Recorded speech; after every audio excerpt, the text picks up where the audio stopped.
U.S. President Donald Trump's Board of Peace has held its first meeting in Washington, D.C., with members pledging a multi-billion aid package to rebuild Gaza.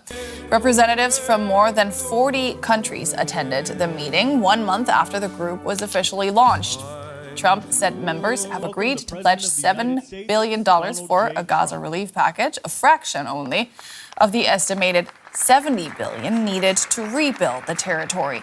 Trump also announced that 5 countries have agreed to deploy troops to the territory as part of an international stabilization force. Several key U.S. allies were absent from the talks, but Trump suggested more countries would soon join the board.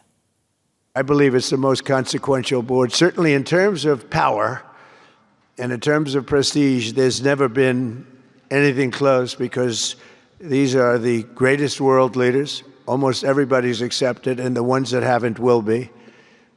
Some are playing a little cute. It doesn't work. You can't play cute with me.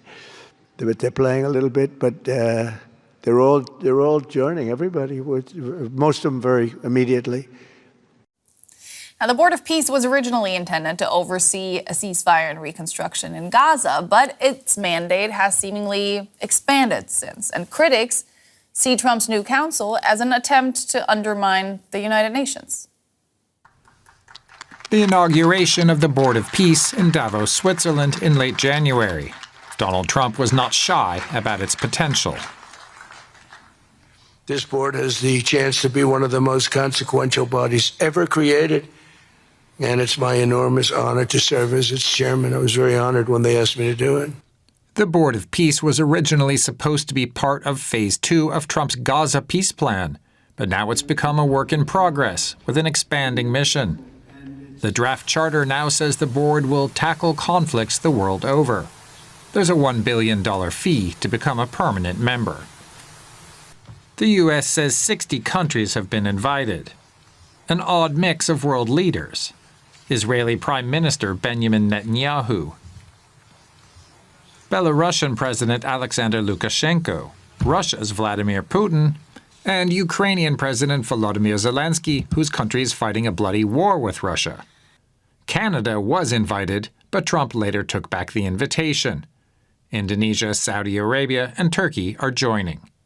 Several countries have already signaled they won't take part or have said flat-out no, including traditional U.S. allies France, Germany, and the UK. Pope Leo has also declined and says he backs the United Nations to settle conflicts. Trump denies that the board is meant to replace the UN, but has complained about the UN's ineffectiveness in the past.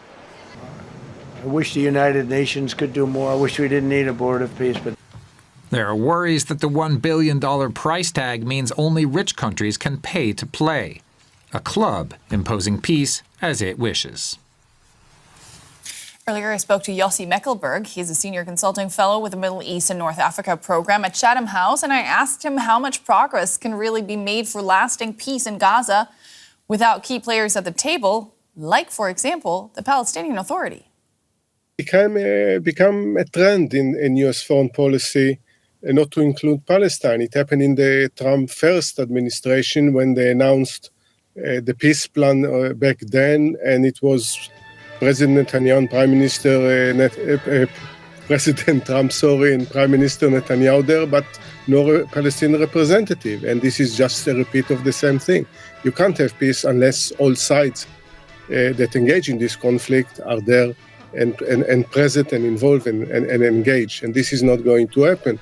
But we also need to think that the Board of Peace started as specifically dealing with Gaza, with the Israeli-Palestinian conflict, and now it became some sort of a substitute for the United Nations without some of the major powers there. So again, it's all out of the Trump's playbook, which we basically play day by day. Yeah.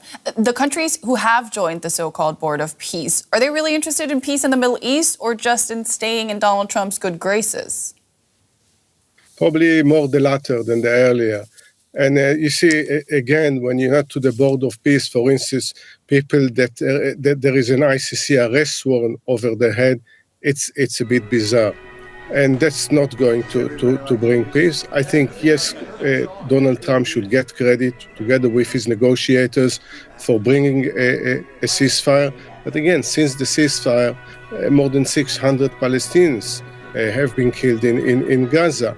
The situation is improved, but I think that with no sense of urgency, considering the magnitude of the humanitarian disaster there.